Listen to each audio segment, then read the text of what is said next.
Blue locket. 2 सालों के lockdown के बाद रिया वापस अपनी जॉब के चलते गुड़गांव में रहने आई थी। इतने समय तक वर्क फ्रॉम होम करने के बाद रिया का मन अब दोबारा ऑफिस जाने का बिल्कुल भी नहीं था, पर उसे बहुत ही कम रेंट में गुड़गांव का एक स्पेशियस अपार्टमेंट मिल रहा था। इसलिए उसने सोचा कि क्यों ना वो फिर से ऑफिस जाना ट्राई करे। मूव इन करने के बाद जब रिया अपनी बिल्डिंग में पहुंची तो उसे एक बात बहुत अजीब लगी।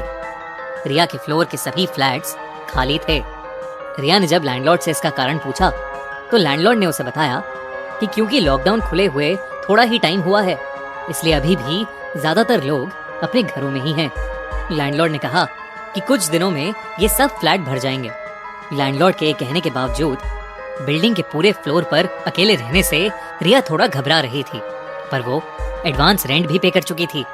इसलिए उसने इस बात को इग्नोर करते हुए अपना सामान अनपैक करना शुरू कर दिया। रिया का घर ऑलरेडी फर्निश्ड था और ऑफिस खुलने में अभी 2 दिन और थे, इसलिए रिया ने घर को थोड़ा रीडेकोरेट करने का सोचा। रीडेकोरेशन करते हुए रिया ने पहले से रखी एक अलमीरा को खिसकाया तो उसे वहां एक नीले रंग का लॉकेट पड़ा मिला। रिया को वो लॉकेट काफी पसंद आया और उसने तुरंत ही वो लॉकेट पहन लिया और अपने काम पर लग गई।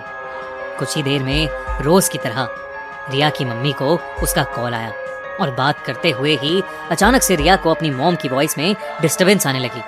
कुछ ही सेकंड्स में उसे फोन पर किसी अजीब भाषा में किसी के बड़बड़ाने की आवाज आने लगी। ऐसा लग रहा था कि जैसे कोई मंत्र उच्चारण कर रहा हो। इससे पहले रिया कुछ समझ पाती, फोन में से एक तीखी कान सुन्न कर देने वाली आवाज आने लगी। रिया ने फटाफट से फोन काट दिया। उस आवाज से रिया का सर चकरा गया था। रिया ने अपनी मॉम को टेक्स्ट डालकर उनसे बाद में बात करने को कह दिया।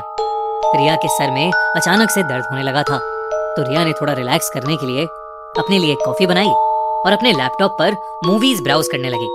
रिया को समझ ही नहीं आ रहा था कि वो कौन सी मूवी देखे। रिया के ब्राउज करते करते ही लो बैटरी होने की वजह से उसका लैपटॉप शट डाउन हो गया और लैपटॉप की काली स्क्रीन में जो रिया को दिखा उससे वो बिल्कुल चौंक उठी। एक बूढ़ा बाबा ठीक उसके पीछे खड़ा हुआ था और पलक झपकते ही वो वहां से गायब हो गया। रिया के होश उड़ चुके थे, पर वो वहम और असलियत के बीच कंफ्यूज होने लगी थी। उसने पीछे मुड़कर देखा पर वहां कोई भी नहीं था। रिया को डर लगने लगा था। उसने पूरे घर का एक चक्कर लगाया पर उसे कोई भी नहीं दिखा। रिया के गले में अभी भी वो लॉकेट था और वो उसे पहने ही सो गई। देर रात रिया को अपनी गर्दन पर एक खिंचाव महसूस हुआ, जिससे उसकी नींद खुल गई। आंखें खुलते ही उसने देखा कि उसकी गर्दन का वो ब्लू लॉकेट हवा में था, मानो उस लॉकेट को कोई खींच रहा हो। रिया बुरी तरह घबराने लगी। उसने हिम्मत करके जैसे ही उस लॉकेट को हाथ लगाया, वो लॉकेट वापस नीचे हो गया। दोस्तों, आप और मैं अक्सर इंटरेस्टिंग और दिल दहला देने वाली हॉरर स्टोरीज की तलाश में रहते हैं। रिसेंटली मैंने एक नया हॉरर पॉडकास्ट डिस्कवर किया है, द इंडियन पैरानॉर्मल पॉडकास्ट, जो कि 8 ऐप पर अवेलेबल है। इस पॉडकास्ट के 100 एपिसोड से भी ज्यादा आ चुके हैं और ऑलरेडी कई लाखों लोग इसे सुनते हैं। इस पॉडकास्ट को कई दिनों से मैं भी सुन रहा हूँ। इसका हर एक एपिसोड काफी यूनिक है और आपको काफी पसंद आएगा। इनफैक्ट 8 ऐप पर ऐसे और भी कई इंटरेस्टिंग शोज हैं जिन्हें आप चेकआउट कर सकते हैं। एक अच्छे इमर्सिव ऑडियो एक्सपीरियंस के साथ साथ 8 ऐप बिल्कुल फ्री है। कोई भी हिडन चार्जेस नहीं है और ना ही कोई एड्स हैं।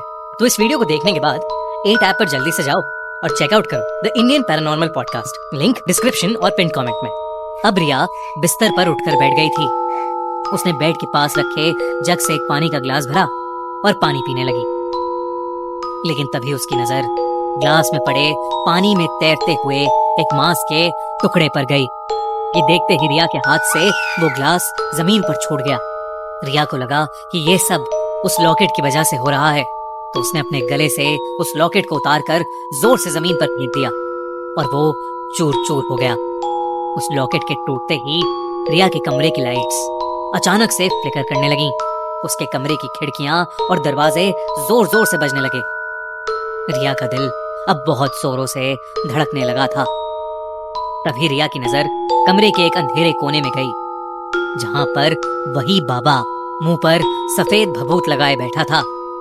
उसकी आंखें बिल्कुल सफेद पड़ी थीं और वो जोर जोर से कोई मंत्र जप रहा था। ये सब देखकर रिया के पैरों तले जमीन खिसक गई। वो चीखने लगी, पर उसके चीखने पर उस बाबा ने और जोरों से मंत्र जपना शुरू कर दिया। रिया के हाथ पैर मानो जम से गए थे। वो चीखने लगी और डर के मारे उसने अपनी आंखें बंद कर लीं। उसकी आंखें बंद करते ही सब कुछ अचानक शांत हो गया। उसके बाद रिया ने जब अपनी आंखें खोली तो उसने देखा कि वो बाबा उसके मुंह के ठीक सामने खड़ा है और मुस्कुराकर अपने हाथ में रखी भभूत उसे दे रहा है। रिया जैसे तैसे करके वहां से भागी और दूसरे रूम में जाकर उसने दरवाजा बंद कर लिया। रिया की जान सूखे जा रही थी कि तभी उसकी नजर अपनी गर्दन पर गई और उसे यकीन ही नहीं हुआ। उसकी गर्दन में वही नीला लॉकेट लटका हुआ था।